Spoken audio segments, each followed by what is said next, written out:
నెలల నుంచి ఒక వర్క్ జరిగితే నిన్న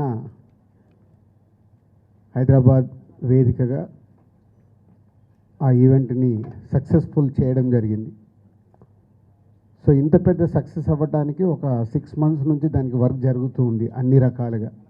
ఇందాక ఎండి గారు చెప్పినట్టు తెలంగాణ గద్దర్ ఫిలిం అవార్డ్స్ ఇవ్వాలంటే దానికి ఎలాంటిది రూల్స్ అండ్ రెగ్యులేషన్స్ కావాలి అని బి నరసింహరావు గారు కమిటీలో ఫైనల్ చేయడం, దాని తర్వాత ఎఫ్డిసి ద్వారా దానికి సంబంధించిన అన్ని డాక్యుమెంట్ రూపంలో కన్వర్ట్ చేయడం రూల్స్ అండ్ రెగ్యులేషన్స్ని, దాని తర్వాత 2 కమిటీలని ఫైనల్ చేయడం. ఎందుకంటే సాధారణంగా ఒక సంవత్సరానికి అవార్డ్స్ ఉంటాయి. అంతకుముందు కూడా ఎప్పుడు నంది అవార్డ్స్ కానీ నేషనల్ అవార్డ్స్ కానీ ఎప్పుడు ఒకటే సంవత్సరానికి ఉంటాయి. ముందు ఈ అవార్డ్స్ అనుకున్నప్పుడు కూడా 2024 ఒకటే ఇయర్కు అవార్డ్స్ అనుకోవడం జరిగింది. తర్వాత డిస్కషన్ అవుతున్న కొద్దీ అది కాస్త 2024 ముందు కూడా 2014 తెలంగాణ ఆవిర్భవించిన నుంచి 2023 వరకు కూడా అవార్డ్స్ ఉంటే బాగుంటుంది అని కొందరు సజెషన్స్ ఇవ్వడం వల్ల మళ్ళీ దాన్ని కూడా ఫైనల్ చేసి దానికి ఒక కమిటీని అపాయింట్ చేసి చేయడం జరిగింది. వాళ్ళందరూ ఎంతో కష్టపడి, వాళ్ళు కష్టమంటే ఒక్కొక్క సినిమాని సెలెక్ట్ చేయాలి, ఎందుకు సెలెక్ట్ చేస్తున్నారనేది కమిటీ అంత జాగ్రత్తగా వాళ్ళకు చాలా విభేదాలు ఉంటాయి కమిటీలో కూడా. ఒకరికొకటి నచ్చుతుంది, ఇంకోటి నచ్చుతుంది. ఎందుకు నచ్చింది అనేది మళ్ళీ అందరు ఫైనల్ చేసుకోవాలి. ఇలా ఎంతో వాళ్ళు ప్రిపేర్ అయ్యి అన్ని ఫైనల్ చేసి, సినిమాల్ని ఫైనల్ చేసి, టెక్నీషియన్స్ ఫైనల్ చేసి అలా ఇస్తే మళ్ళీ వాళ్ళందరినీ కోఆర్డినేట్ చేసి నేను ఆ ఈవెంట్కి తీసుకొచ్చి ఆ ఈవెంట్ని సక్సెస్ చేయడం అనేది ఒక పెద్ద బాధ్యత కిందే తీసుకున్నాము లాస్ట్ 6 months నుంచి. అది నిన్న ఇంత పెద్ద సక్సెస్ అయినందుకు ఈవెంట్ చాలా చాలా చాలా హ్యాపీగా ఉంది. దాని గురించే మీ అందరికీ థ్యాంక్స్ చెప్పడానికే ఈ మీట్. దీంట్లో మీడియా మిత్రులు మీరందరూ పార్టిసిపేషన్ చేస్తూనే వస్తున్నారు. సో మీ అందరికీ పేరు పేరున ధన్యవాదాలు. అలాగే సినిమా ఇండస్ట్రీ నిన్న పార్టిసిపేషన్ 2024కి వచ్చిన అవార్డ్స్ అందరికీ వాళ్ళు కూడా అందరూ వచ్చి పార్టిసిపేషన్ చేసి అవార్డ్స్ తీసుకోవడం, వారందరికి కూడా ఎఫ్డిసి తరఫున ధన్యవాదాలు చెప్తున్నాం. సో స్పెషల్గా సినిమాటోగ్రఫీ మినిస్టర్ కోమటిరెడ్డి వెంకటరెడ్డి గారికి, అలాగే డిప్యూటీ సీఎం బట్టి విక్రమార్ గారికి స్పెషల్ థ్యాంక్స్. వాళ్ళు ముందు నుంచి ఈ కార్యక్రమం అనుకున్నప్పటి నుంచి వెనకాలండి ఎప్పటికప్పుడు గైడెన్స్ ఇస్తూ నడిపిస్తున్నారు.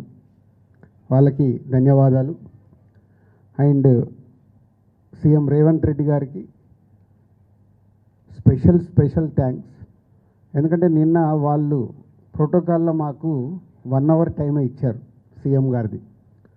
పోతే ప్రోగ్రామ్ డిజైన్ చేసినప్పుడు పేపర్ పైన 4.5 hours ఉంది. దాన్ని ఎలా హోల్డ్ చేయాలి, సీఎం గారు వచ్చాక అవార్డ్స్ ఎలా ఇప్పియాలి అనేది చాలా బిగ్ ఛాలెంజ్ ఉండే.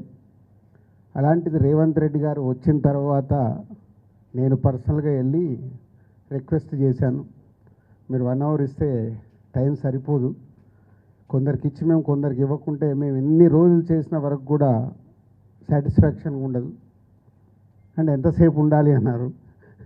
మొత్తం ఉంటే వెరీ హ్యాపీ.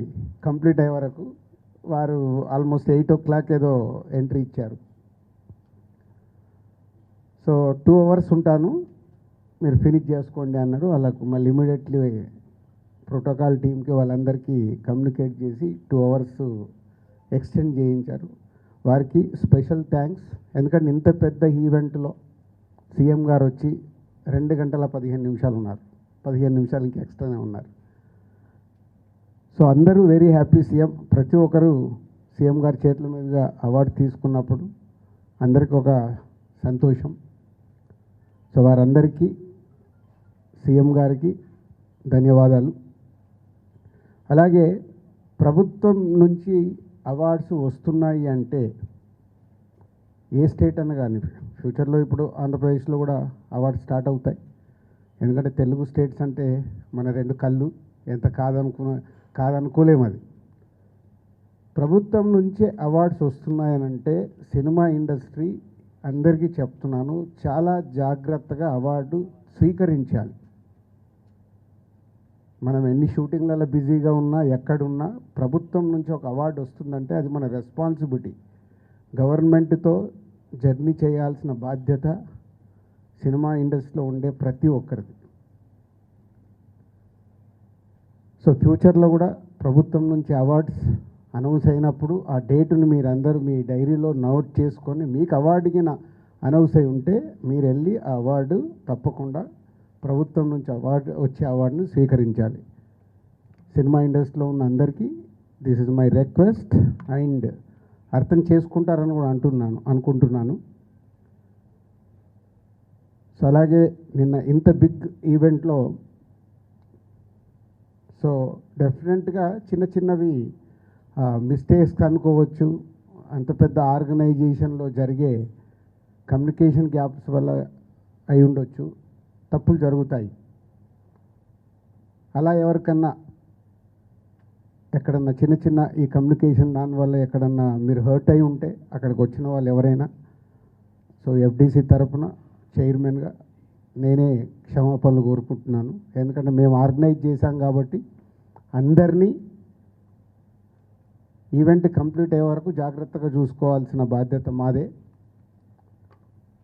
ఎక్కడన్నా డెఫినెట్గా ఇలాంటివి జరిగి ఉంటాయని నేను ముందు జాగ్రత్తగానే నేను చెప్తున్నాను. సో స్పెషల్గా మీడియా మిత్రులందరికీ